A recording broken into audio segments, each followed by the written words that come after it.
All right, hey, this is Act 2 of the podcast. We're getting right back into it. If you missed Act 1, go back and listen to that thing. Otherwise, this isn't going to make any sense. Okay, see ya. All right, I'm back. Amanda says she sent me a picture of the food that I want her to throw in the garbage.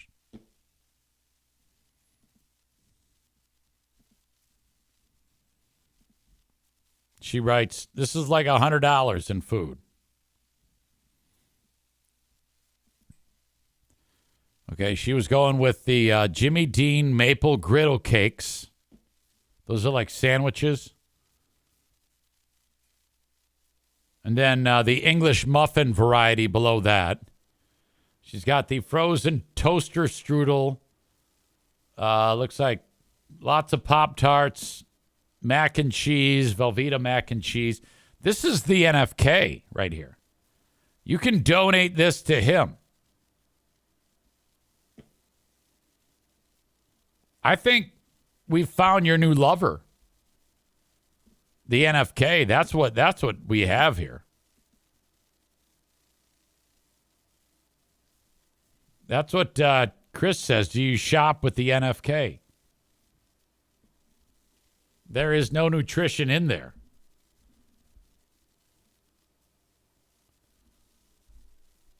Jeremy says, I don't mean to sound like a dick. I do when I say this, but okay, you eat this food. How does anyone know that after it's gone, there won't be another, I'll start next week? What are you trying to say?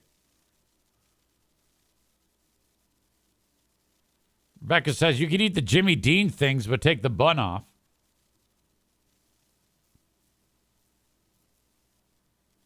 Let's see. Nick says, shit, fuck, that's a lot of junk. Aram says, that's dessert, not food. All right. I guess also the question is, how are you going to eat then? If that's what you ate and that's going away. So basically, her plan was to eat all of that between now and Monday. So 2 entire boxes of Jimmy Dean maple griddle cakes. I don't believe for a second that maybe you could. I don't know what you're capable of. Because you said you had to eat all that food. That would be several of those sandwiches, and you got 2 boxes full, plus all the toaster strudel. That's what you were going to eat for the next 3 days? God damn. You're going to gain 60 pounds this weekend. And so then what you're going to lose is all that. You're going to lose like 500 pounds in the first 2 days.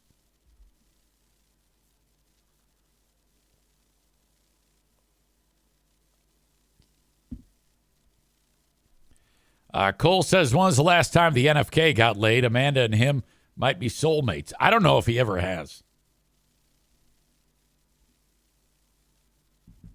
Yeah, I wouldn't be able to do it, Amanda. Rebecca says, if you binge that this weekend, your detox next week will suck. She says she's working on an AI meal plan. I don't know, man. It sounds like a bunch of shit to me. I don't know. I don't know anything about AI meal plans. I like that you set it all up and sent me the picture. Rebecca says, freeze what you can and allow yourself one as a treat every now and then. Jeremy says, rip the Band-Aid off and get started. That's how I did it. Aram says an AI meal plan should take about 10 seconds. Yeah, I mean, I don't even know anything about that. Yeah, is that a thing where it takes like weeks? Maureen says, Amanda, can you share the AI meal plan once it's done? I'm curious about that. Okay. Oops.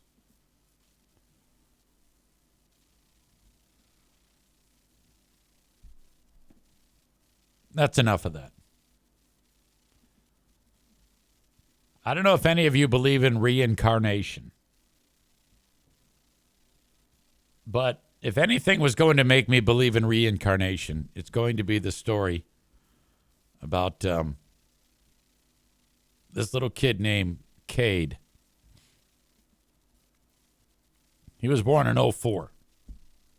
Well, he was a little kid then. He's 19 years old right now, or 21 years old. I need to hear more about this. I stumbled upon this, and I'll link it up. It's a 9-minute documentary short.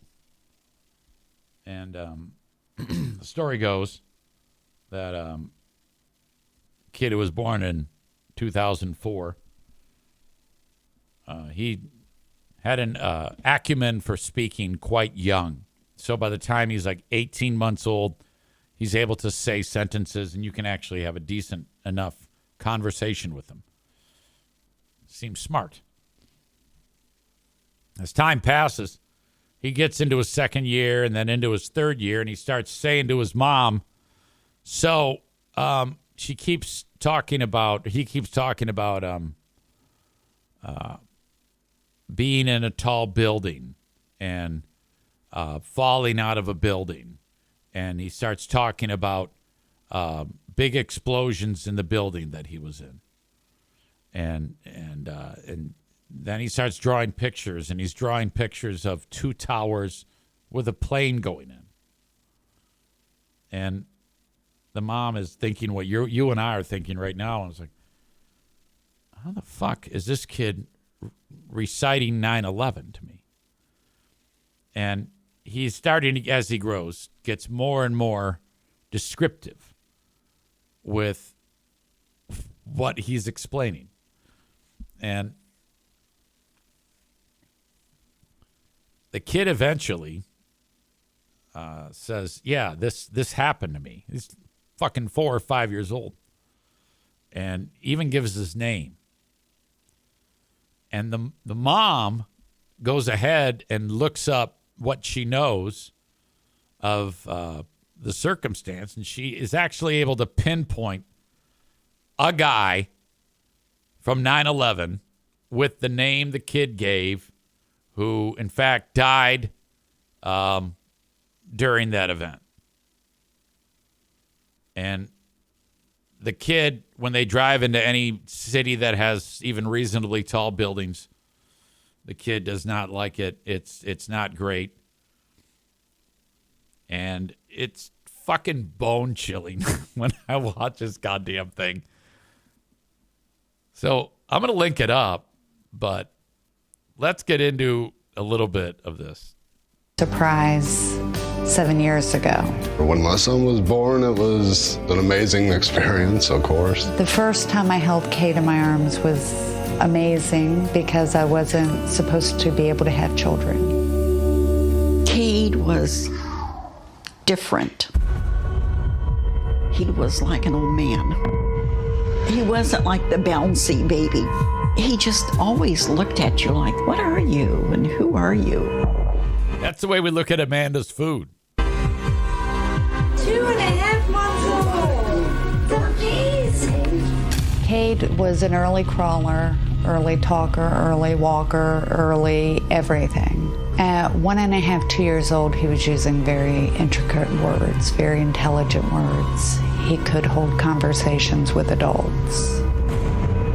It was around the age of 3 that Cade started talking about that he remembers dying. I would be in bed and Cade would just start crying in the middle of the night. And he would wake up screaming about working in a tall building. And that he could see the Statue of Liberty from his office. He told me he dreamt that he was falling with the building like the way he died. It's surreal to have a 3-year-old talking about New York and talking about death. Honestly, I started to think, could he have been? Could it be? Could he have been in the World Trade Center? Well, there's no doubt he was. unless she's making all this up and she like coached him. That's entirely possible. But I don't know. For some reason I'm not. I'm actually buying what she's But selling. there was a huge part of me that said, wait a minute, that can't be. It can't be. We didn't show him anything. There's no way he could have known about it. It was before school. It was before preschool. No one in my family knows anyone involved in the World Trade Center, and he's never been to New York. I noted it, but I never thought anything of it. I noted it as an autism. I just thought he had a vivid imagination. Fuck that. A little bit later, he I'd have became put him up for adoption. I was like, get the fuck out of obsessed with planes. here. Look at here's At his first, drawing. Cade was totally petrified by the airplanes, like they were monsters. He wasn't scared of them being in the air. It's more like he was scared of where they were going. It was obsessive. They need to sit this kid in front of the TV and make him watch like every angle of the planes going in just to see how much he freaks out. Cade's Look at who's the asshole that got him a goddamn plane for Christmas. He's opening up a plane. wasn't just into planes, he was obsessed with planes. Driving through downtown was hard for him. He wouldn't get out of the car and walk around. And he would ask if planes flew over downtown. Cade is Why are they exposing the kid to this shit? Here, have yourself a plane for Christmas. Let's go look at the Empire State Building. Yoda World says, little Lego set that blows up when you press the button. Lego towers fall down. Aram writes, if he was inside, how would he know that it was a plane that flew into the tower and the way they flew in enough to draw it? I don't know. What kind of question is that? Just fucking enjoy the story. a 7-year-old now, and to this day, Cade around tall buildings is frantic. That feels creepy. I just don't like to look up. I would not like to go in that tall building. No. He doesn't want to be around them. He doesn't want to come close to them. That big shiny one looks just like the Twin Towers. It brings back a lot of memories, but I'm not going in it, okay? Paranormal experts believe phobias are linked to trauma in a past life. You hear that? I was worried. I was concerned. We would make excuses. I say, well, you know, that's his personality. It finally did get to the point where I couldn't deny it anymore.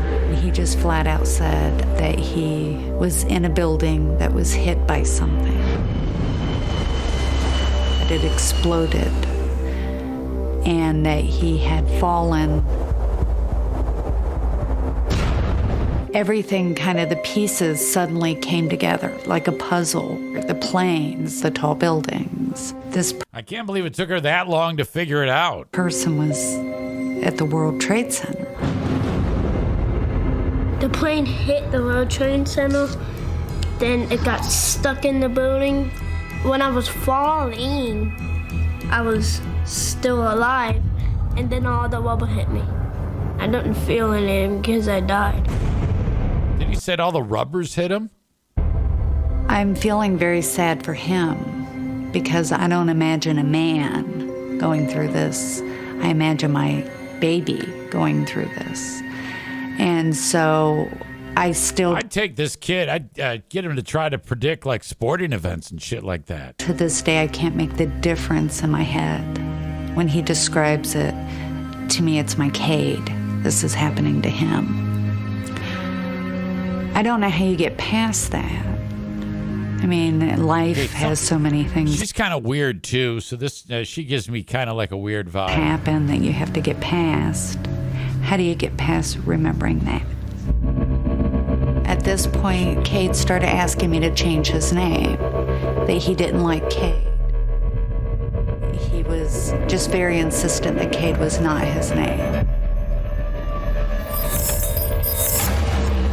In order to prevent further pain to the victim's family, Molly chose to keep Cade's past life name a secret. Okay. But So I went online and I posted Cade's story on a web board, hoping that other people would maybe help me find answers. Okay, but if you have a name, you should be able to link it up with someone who actually died, right? Like, there's a list of everyone who died. And it was actually another mother who sent me the link. And she said there was a man that worked in the World Trade Center. And he died on 9/11. His life mimics what Cade describes his life and his death was. Oh, well, there you go. I was absolutely shocked. Absolutely. I had to tell everyone I found it. I pulled up the obituary, the pictures, but I'd never thought about contacting the She needs to say who it was. victim's family. You can't. I think that affects the credibility of this story. Okay, we gotta. You can't keep it private. If you've got something like this happening, this is paranormal. You owe it to the world to do this, and you must approach the family of the deceased, or you're a liar. Continuing to follow through with anything to do with 9/11 may interrupt their mourning process. But also, what would you say? What would you say to somebody? Your son didn't die. He is just someone different now. The only thing I'd be afraid of is they, think I'm crazy or something like that. Well, what would you say? I mean, I'd say this kid is your dad. He's fucking here. I would imagine if somebody called me with that, I would hang up the phone. That's what she's afraid of. I've done the investigation. I made the connection, and now I know. I know the truth. I know who he was. I know how he died. But as a mother, I'm feeling very helpless. I can't make this memory go away.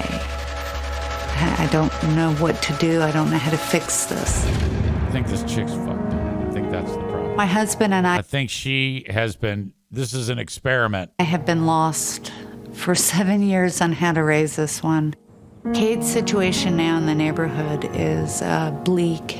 There are people in the neighborhood who don't want their kids to play with Cade. Well, I wouldn't either. Cade has a hard time with other kids his age, and it's making his childhood miserable. The mom has ruined the child. That's what we have here. Friend he's ever told the story to has called him a liar and laughed at him. Teachers tend to not like him because he was scaring the other children or he was disrupting the class. I'm Kid's name might as well be Kenny Hinson. Heartbroken. Absolutely heartbroken. You just want everybody to like your kid. If they would open their eyes, if they would just open their mind a little bit and understand. I don't like her. I think it's her. My priority now is to just make life as easy as possible on Cade. Try to help him to be comfortable in his Cade body. Every parent's hope for their kid is that they're more successful than you are, and they don't have to work as hard as you in life. And that, eventually one day people I think Dad's clean. He's will just be able stupid. to understand him and who he is. Because I love him. I wouldn't trade him in for anything in the world. That's a lie. I need him to learn to be Cade, to learn to be a kid again, to learn to laugh. And I think we're going to get there. I do. Okay. So it says Cade is playing in a football league, improving in school, and says he feels more comfortable being 7 years old. This is a very old clip. And then no one else has heard anything about this. He continues to have nightmares. I need more information. I need an update as to what is going on with Cade. I need to know what's going on with Mom.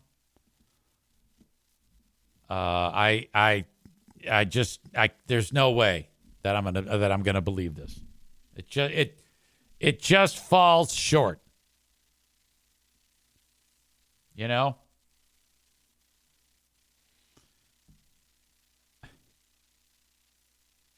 Tofa says they have a fucking motor sitting in their living room. Kenny says, honestly, I'm good never hearing her voice or that background music on the story ever again. Tyler writes, I took a psych class for a few years ago, and someone introducing themselves said, in my previous life, I was a police officer and killed in the line of duty, so I'd like to do something in law enforcement again.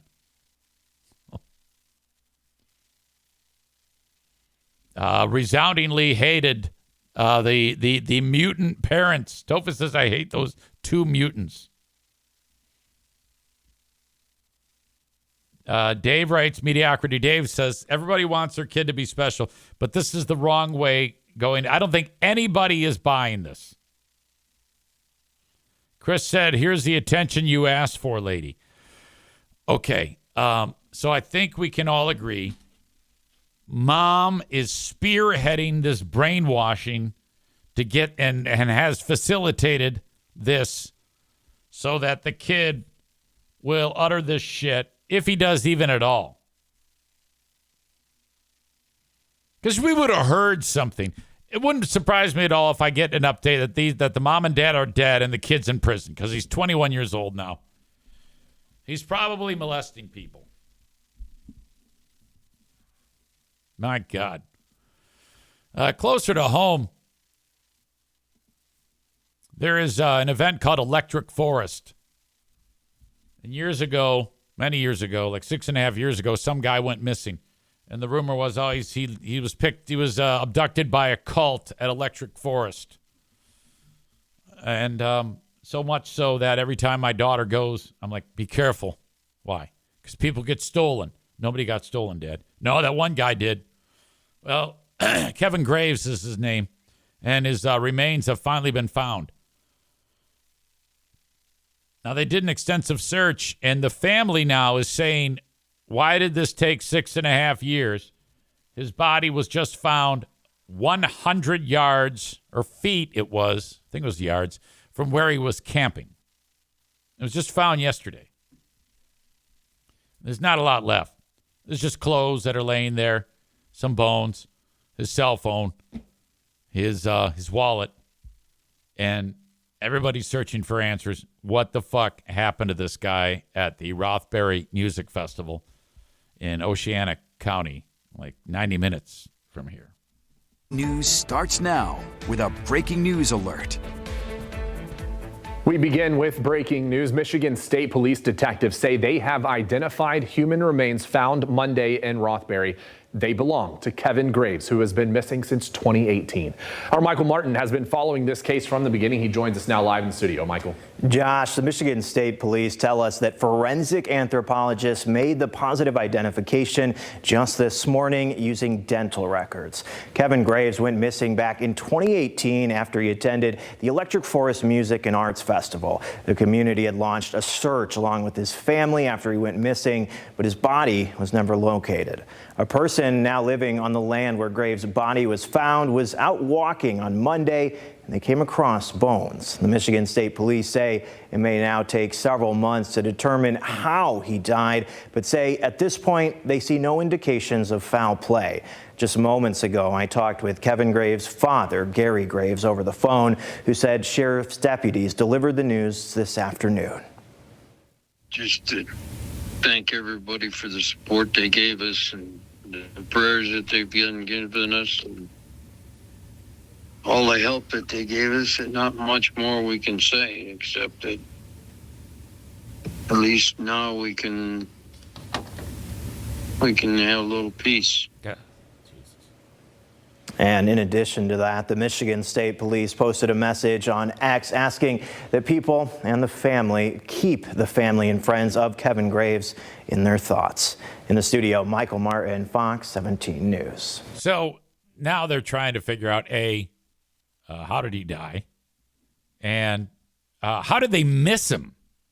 Because there's been a couple family members like, well, I mean, because he had gotten in like an argument with the girlfriend, and he said, hey, I'm going to take a walk in the woods. And they said, all right, fuck you. And he took off, and he walked in the wooded area, and he's never seen again. And then he was just found, what's left of him was found by accident by whoever that was. not far from where he said, hey, I'm going for a walk in the woods. So family members are like, how did you... What? This is strange. Some video I'd like to show you of a young man losing his mind. As Nick's, I'll get to that in a second. Nick says the ex-girlfriend's hiding something. Tyler says he wandered out in a drug-induced stupor and OD'd. Elementary, my dear Watson.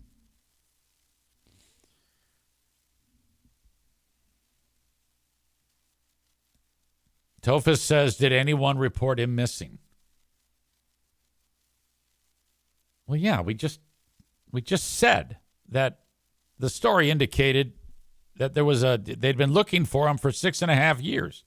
There was the police were involved. There was billboards everywhere. That was all in the story.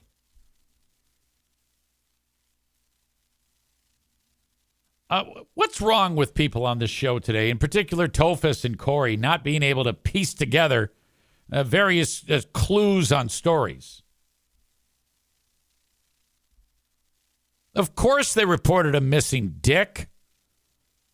The whole story was about how no one found him after he was fucking reported missing. God. Fucking idiots. No more questions from stupid people on the show. This story happened at a Costco. Cue someone writing, what store did this happen at? The kid is special needs, and he says he's doing King Kong and going ahead to the area where all the televisions are and destroying the TVs.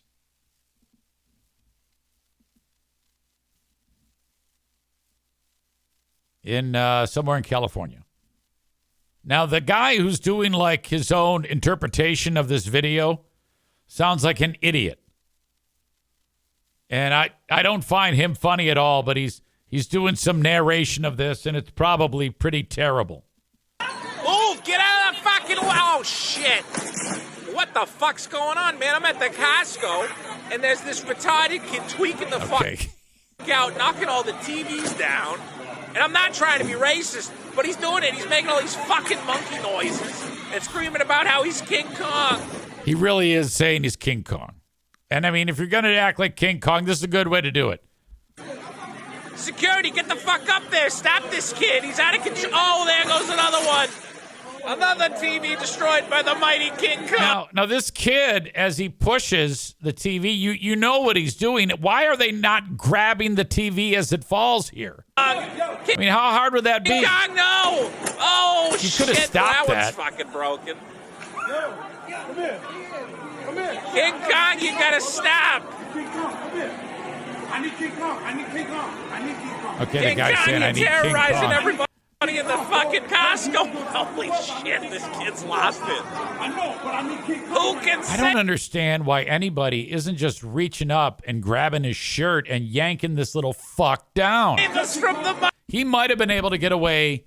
If this was 1975, this kid may have been able to get away with doing that, well, like for one TV. But then you go up and you yank that little fuck, and then you deal with the issue. You don't just let him do it. And I'm not even suggesting you like beat his ass or anything.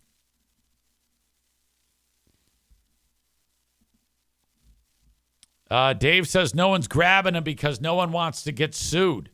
Well, all right. But that's assuming that the mom or dad is not there. Maybe not. You're right. If there is no mom or dad there, then you just watch the show. But if you are the mom or the dad, you absolutely got to grab his ass and, to make that end. Tyler says, I bet this happened at a Costco. Kind of looks like a Costco. Yeah, Tophus and Corey, why don't you go ahead and ask some more stupid questions? God.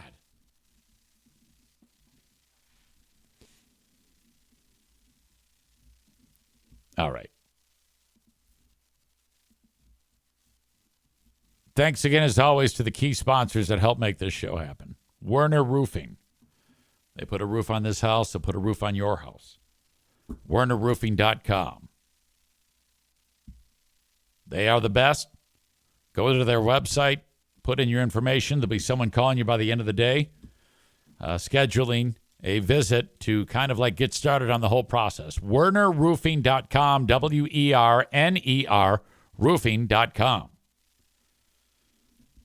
The cannabis facility sponsor of the Eric Zane Show podcast is The Green Medicine Shop. They are in Greenville, Michigan. You can find them at thegreenmedicineshop.com. Michigan's newest recreational cannabis facility. They also have medicinal cannabis with a med card, which you can get on their website, thegreenmedicineshop.com. Make the trip to Greenville, Michigan, and go see the folks at Green Medicine Shop. The Mario Flores Lakeshore team of Van Dyke Mortgage says, buy now, refinance later.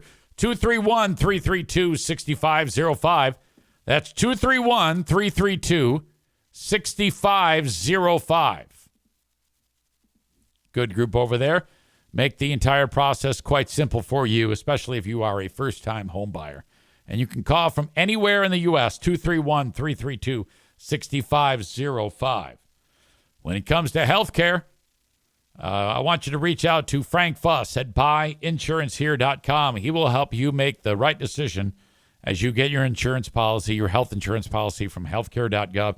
That could be whether if you've just been laid off or fired, you're in between jobs, you're a business owner, you get your own insurance, or perhaps your employer does not offer insurance. Buyinsurancehere.com. Frank will take care of everything for you. And his services, as always, are free. I get my hair cut at King's Room Barbershop, and you should too. Cutting dudes' hair and chicks who like short hair for more than 50 years at King's Room Barbershop. Go to kingsroom.net for schedules and times, and head over. Everything is walk-in. It's going to cost you $19 plus tip to get a haircut from King's Room Barbershop. Online at kingsroom.net. Couple of, speaking of stupid, couple of local yokel brothers who live on the wrong side of the hard living line robbed a bank in one of the local communities because they said it looked like it was kind of like an out-of-the-way place and a good bank to rob. Said these two geniuses. The older one is on the left. He's like in his early to mid-20s. The younger one is on his right.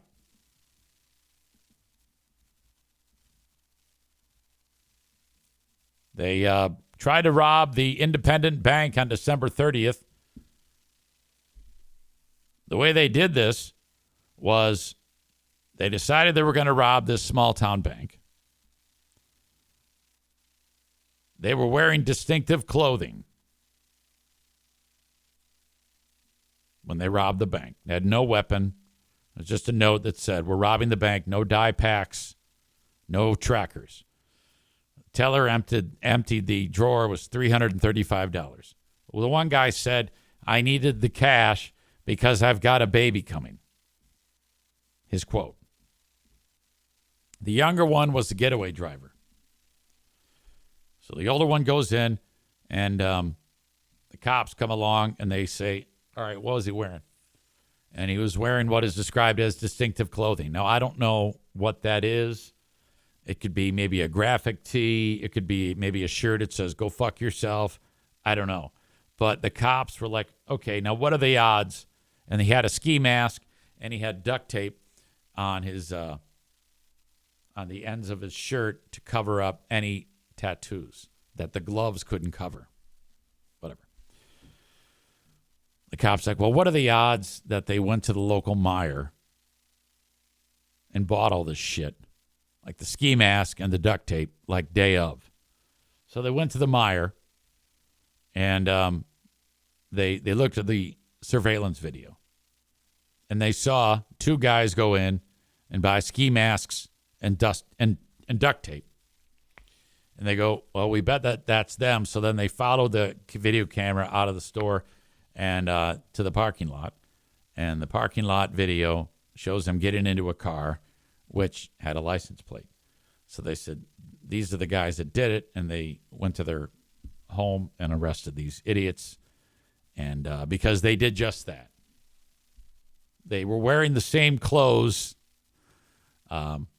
especially the guy who went into the actual bank trying to get it, as he was wearing when he went to the Meijer 5 hours earlier to get all the shit to pull off the robbery. My God. Christopher said he knew he made a mistake and that he was the mastermind.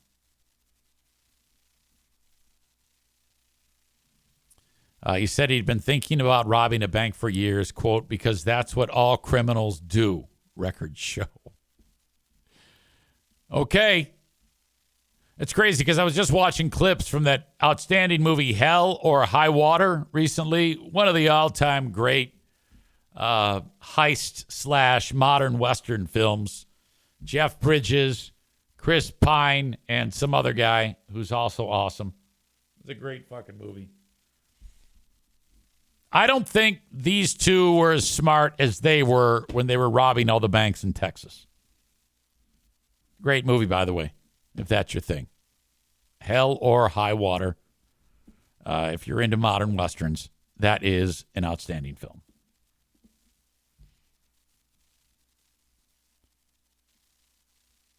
Nick says Sand Lake is Cedar Springs' retarded little brother.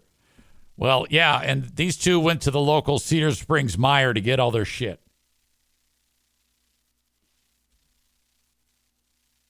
Aram says, wait, didn't they wear masks? How did they get caught? Tell me you're kidding. Tell me you're going with the theme that Corey and Tofus did about missing key points in the details. Or are you serious? I need to know, because I don't think you could possibly be serious. I think you're actually just leaning into the stupidity at this point. But it's possible.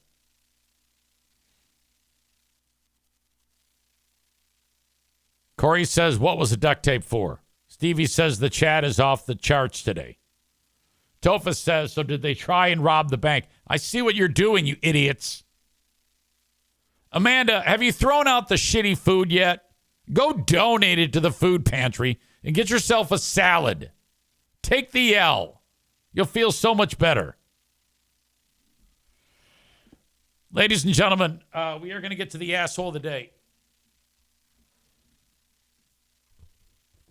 Do you have any suggestions for today's asshole of the day ceremonies? Brought to you by TC Paintball. Online at tcpaintballgr.com. I think it might be 9/11 Mom.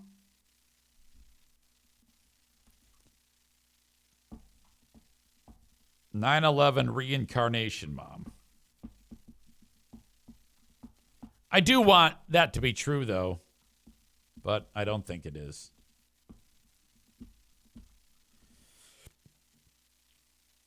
Still found it interesting. Rich says not winning any weight loss bets, eating toaster strudel and Jimmy Dean's.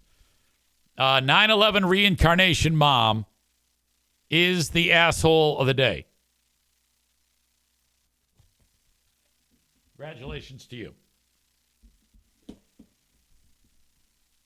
That is my time here. Thank you for being here. I sense a taco nap. I think there is going to be a taco nap today. I can commit to that early. Otherwise, I'll be back on the Patreon bonus podcast. Thank you so much, everybody. Have a good one. Bye-bye.